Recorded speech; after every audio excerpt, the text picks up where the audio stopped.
Boats ఈ ships విషయానికి వచ్చేసరికల్లా the production design Sabu Cyril గారు అమేజింగ్ అండి, ప్రాణం పెట్టేశారు. అమేజింగ్. అంటే మీరు బోట్స్ రెంట్కి తెచ్చారా, బోట్స్ కొన్నారా, బోట్స్ చేయించారా? చాలా బోట్స్ ఉన్నాయి ఇందులో మొత్తం. చేయించాము, ఇప్పుడు నీకే అమ్మేద్దాం అనుకుంటున్నాం.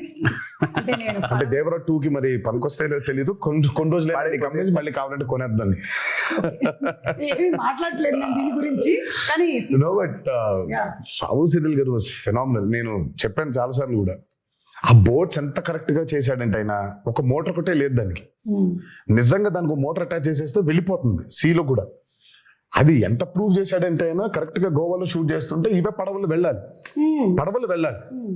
సరే శివ వెళ్ళి ఈయన మొత్తం రెక్కి చేశాడు, పడవలు ఉన్నాయని చూస్తే ఆ పడవలేమో దేవరా అనే ఈ ఎర్ర సముద్రం వరల్డ్ లోకి పట్టట్లేదు. దే ఆర్ ఆల్ కలర్ఫుల్, వెరైటీగా ఉన్నాయి. ఏం చేద్దాం అనే సిచ్యువేషన్ లో ఉంటే ఈ బోట్లన్నీ అక్కడ తీసుకొచ్చి హైదరాబాద్ నుంచి ట్రాన్స్పోర్ట్ చేసి దానికి మోటార్ బిగించేసి తీసుకెళ్లిపోయారు సీలోకి. అంటే మోటార్ ఒకటి లేదు కానీ యాక్చువల్ బోట్స్ ప్రాపర్ గా క్రియేట్ చేశాడు ఆయన. సో అసలు ఐ మీన్ సాబు సిరిల్ గారు అసలు ఈ మూవీకి especially because it was on water. మాకు పెద్ద అసలు ఎక్స్పీరియన్స్ ఉందంటే లేదు. ఆ నీళ్ల మీద అల్లలు కానివ్వండి, ఈ హ్యాడ్ టు క్రియేట్ వేవ్స్. 2 ప్రొక్లైనర్లు డిగ్గర్లు తెచ్చి దానికి అలా చేస్తుంటారు, వేవ్ న్యాచురల్ వేవ్ క్రియేట్ అయ్యి మళ్ళీ రిపుల్స్ రావాలి వేవ్స్ లో. దానికి మోటార్ బోట్లు ఐ మీన్ బోట్ మోటార్స్ పెట్టి ఒక 6-8 మోటార్లు పెట్టి దాన్ని చేశారు. దాని తర్వాత దానికి స్మోక్ రావాలంటే కింద డ్రై ఐస్ వేసారు. అయ్యో అసలు సార్ మీరు రాసేటప్పుడు అనుకున్నారా సార్ ఇన్ని జరుగుతాయి మనకి, కొంచెం వాటర్ కాకుండా బయటికి తీసుకొద్దాము అని? అప్పుడప్పుడు లేదు, ఛాన్స్ లేదు. ఎందుకంటే సముద్రం మీద కథ, సముద్రం పక్కన గ్రామాల మీద కథ, సముద్రం మీదకి వెళ్ళే భయం లేని మనుషుల మీద కథ. ఇక water is a part of the film కదా. వీళ్ళెంతో వాటర్ అంతే సినిమాకి. ఫస్ట్ నుంచి అనుకుంది గట్టిగా ఉంది, అందుకే ఇవాళ అవుట్పుట్ అది. వాటర్ లేకపోతే అసలు ఎగ్జాక్ట్లీ. అండ్ చాలా మంది ఇప్పటికీ కూడా కొన్ని రీజియన్స్ లో అలాగే బతుకుతారు కదా, వాళ్ళకి మోడ్ ఆఫ్ ట్రాన్స్పోర్ట్ అంతా ఇంకా బోటే. You don't have any other. అందుకే మూవీ పూజ జరిగిన రోజే ఆయన చెప్పాడు, forgotten coastal villages, forgotten coastal lands అంటే చాలా ఉన్నాయి, మనకు తెలియదు. బేసిక్ మనకు ఊళ్ళో ఉన్నాయని కూడా తెలియదు, మనకు ఊళ్ళు ఉన్నాయని కూడా తెలియదు. సో చాలా ఉన్నాయి ఊళ్ళు ఇంకా.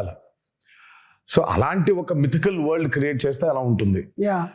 చాలాసార్లు కూడా చెప్పాను. అందుకే ఈరోజు సినిమా చూసిన తర్వాత how audiences are giving the output చూసుకుంటే, రివ్యూస్ చూసుకుంటే, అసలు ఇంకా కాసేపు ఒక 15 నిమిషాల తర్వాత ఇంకా మీ బయటికి రాలేము. అవును, ఆ ఎర్ర సముద్రం చుట్టూ మనమే ఏదో పెద్ద పడవ వేసుకుని వెళ్ళిపోయి వీళ్ళందరూ చూస్తున్నట్టు ఫీలింగ్ వచ్చేస్తుంది మనకి. So you're there in that world creation చాలా ముఖ్యమైపోయింది ఈ రోజు. ఎస్పెషలీ చాలా ఫిల్మ్స్ చూసుకుంటే వరల్డ్ క్రియేషన్స్, ఎస్పెషలీ మనకి బాగా దాన్ని పరిచయం చేసింది బాహుబలి. బాహుబలి 1 and 2 చూస్తుంటే ఇంకా కాసేపు బయటకు ఉండవు మనం. యూఆర్ లిటరలీ ఇన్ మాహిష్మతిలో, ఆ కుంతల్లో, ఆ జలపాతం కింద ఊళ్ళో అక్కడికి తిరుగుతూ ఉంటాం మనం. వరల్డ్ బిల్డింగ్ ఈ రోజు ఆడియన్సెస్ కి చాలా చాలా చాలా చాలా ఇంపార్టెంట్ అయిపోయింది. You take a movie like KGF, అందులోనే ఉండిపోతాం మనం. లిటరల్ గా కోలార్ గోల్డ్ ఫీల్డ్స్ లోనే ఉన్నాం మనం. మొన్న రీసెంట్ గా రిలీజ్ అయిన కల్కి అయినా, world building has become a very important aspect. It was there before in western movies లో వరల్డ్ బిల్డింగ్ చాలా ఉండింది. మనకి ఈ రోజు చాలా ముఖ్యం అయిపోయింది అది.